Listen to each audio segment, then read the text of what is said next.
Assalamualaikum warahmatullahi wabarakatuh. Halo guys, kembali lagi bersama saya Bobi Herian dan kita akan bahas tentang statement yang mengatakan yang sering saya dengar ya, terutama itu kayaknya itu di salah satunya di podcastnya Dr. Richard. Jadi apa tuh ya, saya lupa namanya. Jadi di situ podcast itu ada seorang wanita yang ngomong bahwa investor tuh tidak suka perubahan. Investor tuh suka keberlanjutan. Lalu dia bilang dia menggiring opini bahwa lalu kita tahu lah siapa yang mau keberlanjutan kan. Artinya dia ingin mengkampanyekan selubung bahwa ya kita harus pilih antara Prabowo Gibran atau Ganjar dengan Mahfud karena itu yang ngomong mengusung keberlanjutan kan, keberlanjutan Jokowi. Nah, ini menyesatkan menurut saya guys ya. Jadi gini ya. Saya kenapa bisa ngomong gitu? Karena gini, saya kan kita tuh harus fair ya guys ya. Gini, saya berhak ngomong karena saya adalah seorang investor juga. Jadi saya meskipun saya tidak mewakili semua investor di Indonesia, tapi saya sebagai salah satu investor saya merasakan itu hal yang menyesatkan, ya kan? Karena pertama itu giring opini, jadi keberlanjutan sama perubahan. Jadi gini guys, saya terangkan ya. Saya sebagai seorang investor kecil yang saya pegang beberapa saham di bursa gitu kan, meskipun masih kecil-kecilan. Jadi pengalaman saya itu jadi investor sejak tahun saya udah lama guys ya, apa adanya nyimpan saham itu dari tahun 2011 malah sampai sekarang. Itu guys ya, di tahun 2014 itu terasa sampai sekarang. Saham-saham yang saya pegang itu kita ngomong sektor misalnya ya, jadi kebanyakan itu nggak maksimal profitnya guys, bahkan bisa dikatakan malah rugi gitu. Jadi untuk apa saya pegang lama-lama kalau memang toh rugi, karena memang kinerja perusahaannya guys, bukan apa-apa, memang kerja perusahaannya menurun. Saya sabar, ternyata saya tunggu, ternyata masih jeblok. Berarti bukan perusahaannya nih yang ini, memang ekonominya lagi. Jadi gini guys, contoh ya, nih contoh kayak kita ngomong sektor transportasi, salah satu perusahaan di apa itu ya, saya nggak perlu sebut nama sahamnya. Itu dia bergerak di bidang transportasi logistik. Nah, itu untungnya tipis sekali guys. ROE itu cuma sekitar nggak sampai 2% guys ROE-nya. Karena bayangkan ya, ROE nggak sampai 2%, apalagi ROA-nya, return on asset-nya, apalagi ya, return on equity atau daya kemampuan untuk dia untuk mengembalikan modal aja nggak sampai 2%. Itu ada bayangkan. Kenapa? Kita tahu kenapa, karena ya, ingat, kenaikan harga BBM, minyak.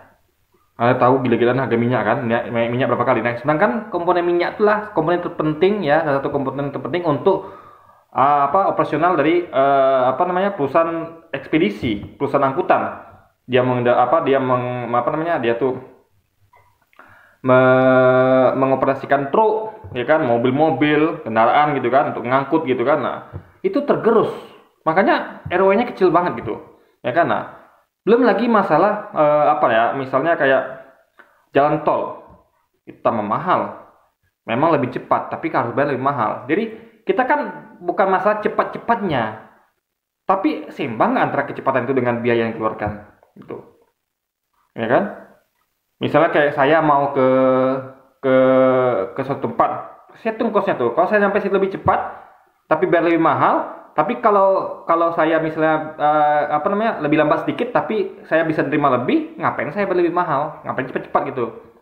Ya kan? Nah, kecuali kalau ada jalan dua yang kalau biaya tolnya itu realistis gitu kan, bisa mengcover biaya kalau tidak pakai jalan tol dengan kecepatan yang berbeda itu kan, nah itu masalah. Tapi biayanya tinggi nih guys. Jadi banyak sekali biaya dikeluarkan oleh perusahaan transportasi gitu.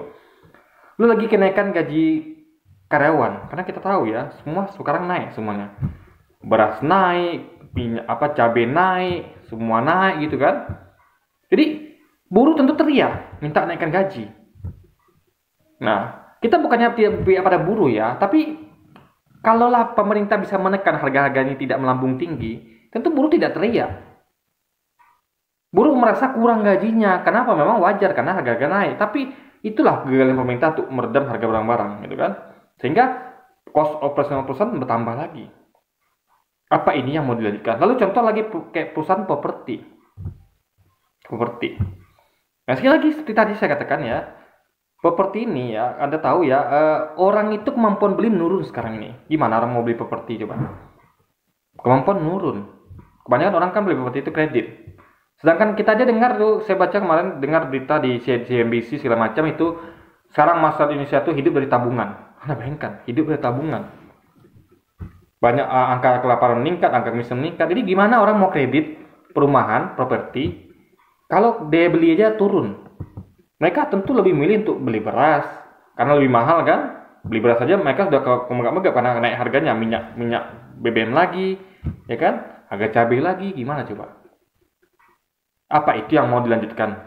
Apa investor suka? Enggak, saya nggak suka. Saya sebagai investor nggak suka seperti itu. Saya pengen harga barang-barang murah, tapi penalti sejahtera. Berarti memotong biaya-biaya nggak perlu gitu, ya kan? Tapi harga barang-barang kan naik tinggi, guys.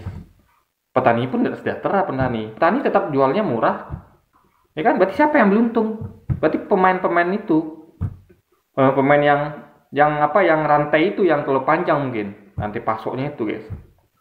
Dulu lagi mungkin barang-barang dari Sumatera dikirim ke Kalimantan, ke Papua, Jawa ke Papua, ke Sulawesi, itu kan tidak efisien. Nah, kita perlu perubahan. Investor tuh suka perubahan harusnya. Lalu contoh lagi kayak perusahaan apa ya? Kayak perusahaan contoh perusahaan ini lagi satu lagi ya. Sektor yang perusahaan yang mengimpor bahan baku dari luar. Ada perusahaan yang dia tuh butuh bahan baku dari luar. Itu terpuruk. Rugi tahun ini. Tahun sebelumnya masih untung. Karena dolarnya nggak separah sekarang. Parah juga ya. Tahun lalu itu masih parah. Masih 14 ribuan gitu. Ini dolar kan gila-gila nih. Sejak rezim ini mimpin kan dolar gila-gilaan anjloknya dolar rupiah gitu kan. Dulu di zaman SBY masih kuat gitu kan, masih berapa, di zaman Jokowi anjlok dolar rupiah. Doa namanya kan. Di perusahaan itu mengimpor barang baku itu mahal, akhirnya rugi perusahaan ini sekarang, guys. Perusahaan itu, guys, yang saya pegang ini. Kenapa? Dia harus membayar lebih mahal untuk bahan baku, coba. Akhirnya mengakui kenapa? Dengan menaikkan harga barang dia. Barang-barang jadi hasil produksinya itu dinaikkan harganya untuk mengcover biaya bahan baku itu. Tapi itu tidak bisa cepat. Karena orang perlu penyesuaian. Nah, mungkin nanti tiba-tiba naikkan. Tentu yang nggak bisa cepat juga. Tentu yang mau beli barangnya itu akan protes juga gitu. Nah, intinya adalah banyak masalah di negeri ini gitu. Banyak. Ya, upah buruh itu naik karena barang-barang harga mahal, lonjak tinggi semuanya, BBM, ya kan, cabai, segala macam kebutuhan pokok, lambung tinggi, beras. Belum lagi biaya jalan tol. Dulu kita bisa menikmati jalan gratis, investor tuh kemana-mana nggak bayar. Makin nambah kosnya, guys. Bayar jalan tol lagi, berapa kali jalan tol itu kan? Itu namanya kan. Pungutan ini itu harusnya kan yang dituntaskan tuh pungutan liar gitu, tapi pungutan liar masih berlangsung. Belum lagi korupsinya. Apa ini yang mau dilanjutkan? Apa ini yang kayak gini mau dilanjutkan, coba? Coba saya tanya. Saya investor loh, makanya saya nggak setuju dengan pendapat yang investor tuh suka. Jadi gini, mungkin dia pikir gini, kenapa? Maksudnya tuh kenapa dia nggak suka perubahan? Mungkin dia nyaman dengan hal-hal yang jelek seperti ini. Kalau kita tidak nyaman sebagai investor, harusnya investor yang benar tuh nggak nyaman. Gitu. Kecuali kalau investor yang pengusaha yang diuntungkan rezim, yang memang dapat fasilitas rezim, oke, mungkin dia selama ini dapat privilege dari rezim, oke, dia nggak suka perubahan. Kenapa? Dia sudah mendapatkan privilege dari rezim. Tapi investor biasa kayak kita ini, ngomong tergantung mekanisme pasar, itu nggak bakal suka dengan keberlanjutan. Kita pengen perubahan, kita pengen lebih baik lagi nasib investor ke depannya. Jadi sekali lagi ya, orang-orang yang ngomong investor suka keberlanjutan itu adalah orang-orang yang difasilitasi oleh rezim, yang dikasih karpet merah sama rezim. Investor yang umum itu tidak suka dengan kelanjutan yang seperti ini. Enggak, kita pengen ekonomi lebih baik. Kita ingin ekonomi itu yang adil. Coba Anda bayangkan ya, kalau harga barang-barang turun, ya, minyak turun, cabai turun, semua turun, beras turun, ya kan, barang-barang murah, otomatis upah buruh akan murah. Perusahaan akan bisa survive. Kenapa? Mereka tidak perlu berdarah untuk menggaji buruh gitu. Bukan karena buruh itu nggak mau disejahterakan, tapi tetap buruh sejahtera, tapi dia tidak makan kos terlalu besar, tidak sampai buat perusahaan berdarah. Tapi kalau sekarang tengok, perusahaan harus memikirkan bagaimana buruh nih beli berasnya, beli apanya gitu. Makanya buruh juga teriak kan, susah. Lagi kos operasional perusahaan nambah, bayar jalan tol lah, segala macam lah. gitu guys. Ini sekali lagi saya sampaikan ya, investor yang benar itu ya, yang tidak difasilitasi itu kasih KPM merah rezim itu mau perubahan. Saya salah satunya, saya investor dan saya pengen perubahan.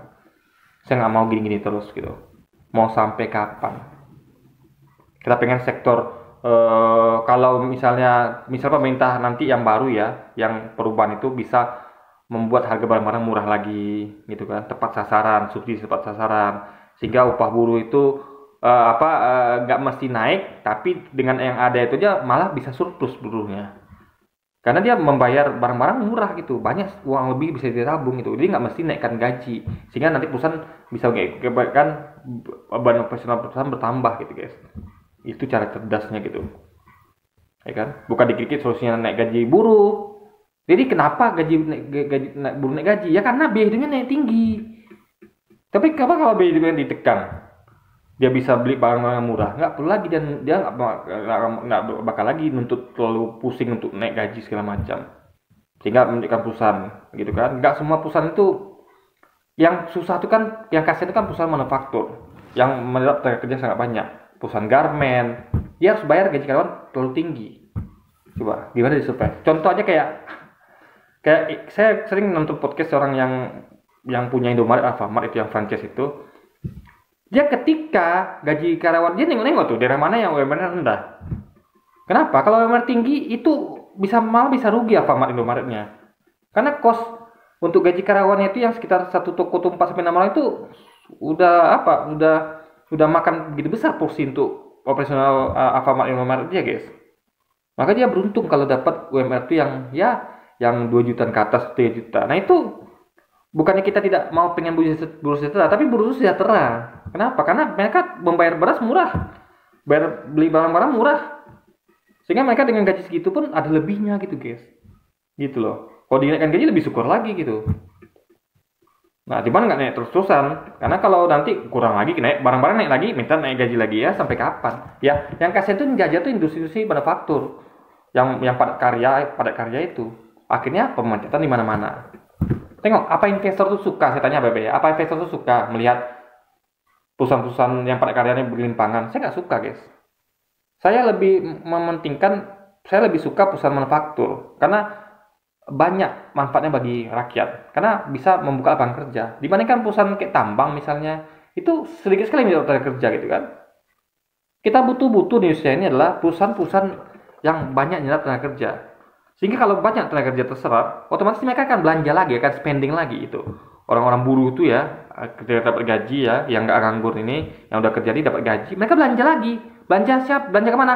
Produk kita. Jadi berputar terus uangnya gitu. Tapi kalau banyak pengangguran coba, karena banyak perusahaan manufaktur tutup karena gaji naik terus, bayar personal mahal, baik secara operasional perusahaan maupun buruhnya, akhirnya mereka kolaps. Lalu para rakyat nganggur, lalu pakai apa mereka belanja? Pakai daun. Apa perusahaan itu menerima daun untuk biaya pembayaran? Di mana untuk perusahaan? Coba nggak ada yang belanja, banyak yang nganggur. Makanya orang-orang ngomong gitu tuh baca berita. Orang sekarang hidup banyak makan dari tabungan saja gitu kan. Makanya guys, saya heran dengan investor seperti itu. Yang ngaku, saya nggak tahu dia investor betulan atau ngaku ke investor gitu ya. Mungkin dia investor, tapi investor yang difasilitasi rezim gitu, yang dapat privilege dari rezim gitu. Dia nggak mau rezimnya diganti, karena apa? Nanti privilege-nya dicabut, karena bukan dia lagi yang itu kan. Sama misalnya gini, saya ambil contoh ya, di kompleks saya misalnya, anggap rezimnya tuh Pak RT, misalnya RT RW di kompleks saya misalnya. Nah, jadi PRT RW ini dia berpihak kepada orang-orang dukungnya saja. Ibu Anu, Bapak Anu dikasih fasilitas, dikasih modal dengan tanpa bunga misalnya, karena dukung dia, ya kan? Yang lain tidak. Nah, kalau diganti dia otomatis kan tidak lagi dapat dukungan orang-orang yang dekat sama rezim ini, sama Pak RT ini kan. Tentu dia protes. Saya nggak mau investor nggak mau perubahan. Ya iya, Anda difasilitasi rezim, Anda tuh dikasih karpet merah sama rezim. Tapi tengok orang-orang yang nggak difasilitasi rezim, mereka lihat kan, ini kok nggak adil ini kan, kok bapak itu kok berpihaknya sama itu aja gitu. Coba, mereka ingin perubahan. Apalagi yang kebijakan Pak RT itu membuat banyak orang di komplek itu usaha bertumbangan karena mereka harus bayar operasional lebih besar gitu kan. Misalnya ada buka warung tuh guys ya, warung nih. Warung itu kan dia belanja. Gak semua warung itu loh yang diantar barangnya oleh distributor, gak semuanya. Banyak yang masih belanja manual ke pasar. Apalagi di komplek perumahan itu kan jalannya nggak besar. Kan syarat untuk warung-warung yang dipasok distributor tuh yang dipasok datang ke tempat dia itu kan adalah jalannya minimal lebar sehingga mobil bisa parkir, bisa lewat gitu kan. Nah kalau di komplek perumahan tuh jalannya kecil-kecil, nggak ada itu yang masuk gitu, nggak ada. Akhirnya mereka harus pergi ke pasar. Nah itu mereka mengeluarkan biaya bensin. Lagi untuk operasional dia, makannya lagi. Orang yang buka warung juga butuh makan loh. Dia nanti masukkan itu ke kos nanti, ke kos harga barang dijualnya. Marginnya dimasukkan nanti. Antara dia bisa ambil margin tipis antara dia beli di pasar dengan yang dijualnya, dia harus ambil lebih karena untuk menutupi biaya kos minyak yang dikeluarkannya untuk belanja barang itu ke distributor dan untuk operasional hidup dia gitu kan. Akhirnya barang dia selisihnya jadi besar antara pasar dengan warung dia. Kan gitu masalahnya guys. Tentu mereka nggak suka, ini ngapa gitu ini kan. Dulu minyak nggak premium, kita belanja ke pasar tuh nggak semahal ini bayar minyak motor, minyak mobil, minyak motor gitu kan. Dulu kita tuh nggak kita tuh nggak setinggi ini gitu. Akhirnya mereka menaikkan harga barangnya dan akhirnya masyarakat situ kan lihat kok di pasar kok segitu, di sini mahal kali, sisinya besar kali. Ya karena orang ini mungkin nggak tahu kalau warung ini membayar lebih mahal untuk operasionalnya gitu. Akhirnya mereka malas belanja ke akhirnya sepi.